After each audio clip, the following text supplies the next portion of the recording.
Hey everybody, so I am back with my 26-week update, and I have a few things to update on this week. It's been kind of an interesting week, nothing bad, so per se, I guess. I did have a doctor's appointment yesterday, so I'll go over that. But first, just like normal, I'll talk about the apps that I have and the size of the babies. Just like normal, they don't agree, but that's okay. One app still says that they're the size of papayas this week. I think I mentioned in my last week's video, that app says that they'll be in that range until I'm 28 weeks. And then my other app, the What to Expect app, says that the babies are the size of eggplants this week, which 2 weeks ago, the other app said they were that size. So I'm not really sure. I think at this stage, comparing them to fruits and vegetables is probably not the most accurate because each baby's different. Each person's different, and really from my previous appointments, I know that my babies are on the bigger side of things. You know, last 2 weeks ago they were in the 75th and 70th percentile for their weight and size. So I don't know that that's still the case. I have another appointment in 2 weeks with my perinatal doctor, and they're the ones that do those measurements. So we'll find out.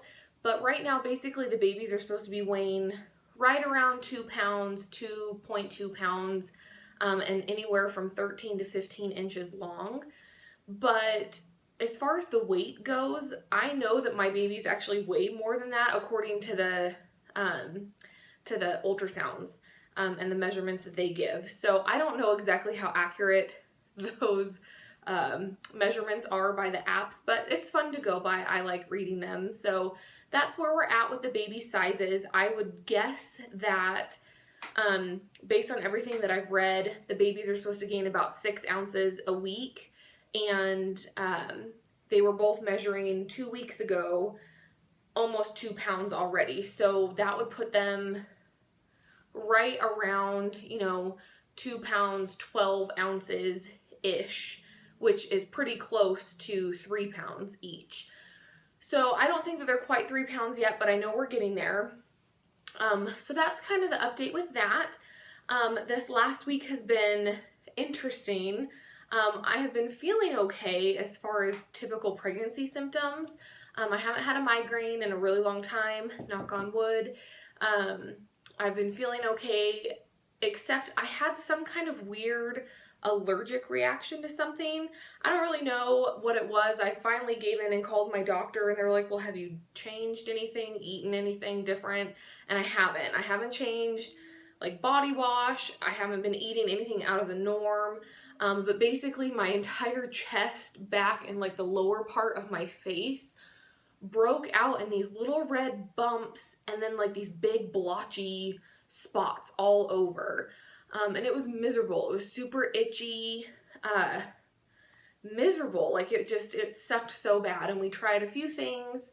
And finally, the doctor said to give in and take some Benadryl and use hydrocortisone cream. And then if that didn't work, I could go in to like urgent care or something if I needed to, if it was that bad. And thankfully, a day's worth of Benadryl seemed to do the trick.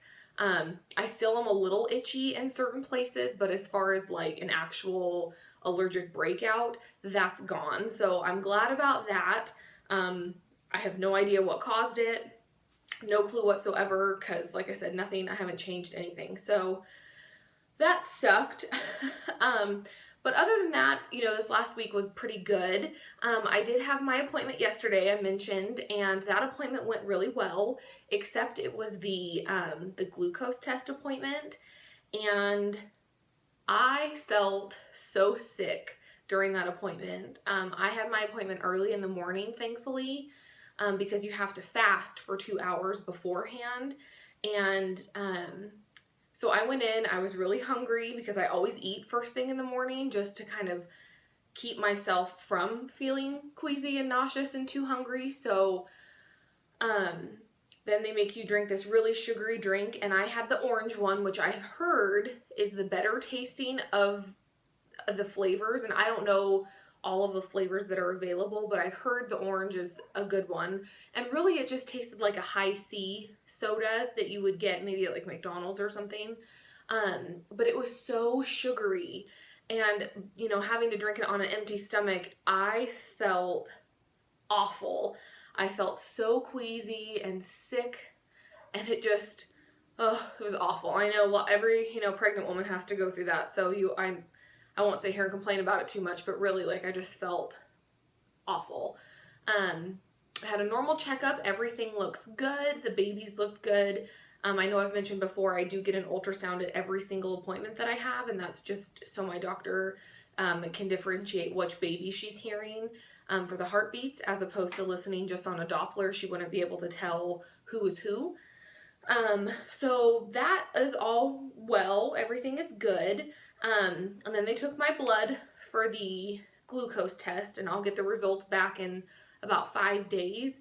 I am praying that I passed. I'm not really sure if there's any indicators if you would or wouldn't pass, but I'm praying that I pass, because if I don't, I have to go back and wait for 3 hours. So the first test that they make you do, you drink the drink and you have to wait an hour, and then they draw your blood.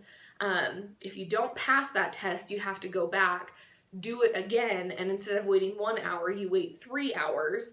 And then to my understanding, if you don't pass that, then you have gestational diabetes, or it's leading to that, or something along those lines.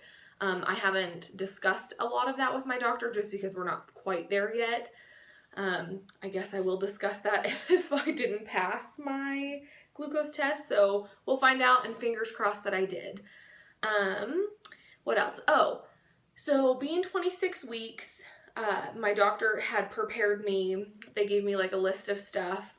Starting at 28 weeks, I have to start doing a kick count for the babies, and which is fine. I feel them kicking, so I don't mind, needing to keep track of how many kicks.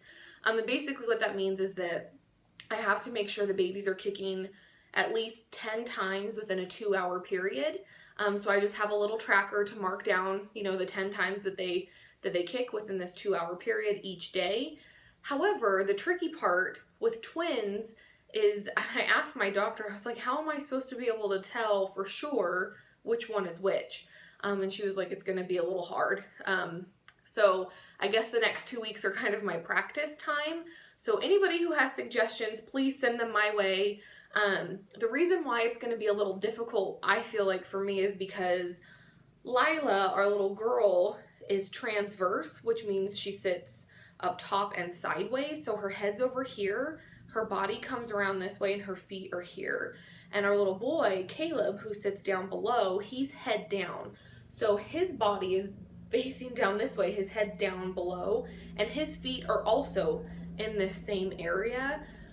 So I can't really tell who I feel. Now, movement over here I know is Lila, and movement really low is obviously Caleb, but I feel it mostly in this area. So I'm gonna have to figure out how to differentiate who is who, or try and just go off of these two movements over here. But it's going to be a challenge. So thankfully I have 2 weeks to kind of figure it out before I have to start doing that. I'm trying to think. I think that's all. It's been, like I said, an interesting week. I'm glad to be at 26 weeks. It's just 1 more week down. I'll show you my growing belly, because that's just, part of the deal. So 26 weeks. There we go. And like I said, Lila's up here and Caleb's head's here and his body's this way. So kind of like that. Anyways, that's all I have this week. I hope you guys have a great day and a good rest of the week. See if I can speak. And I just rhymed a whole bunch, so I apologize. Anyways, I hope you guys have a good one. Talk to you later. Bye.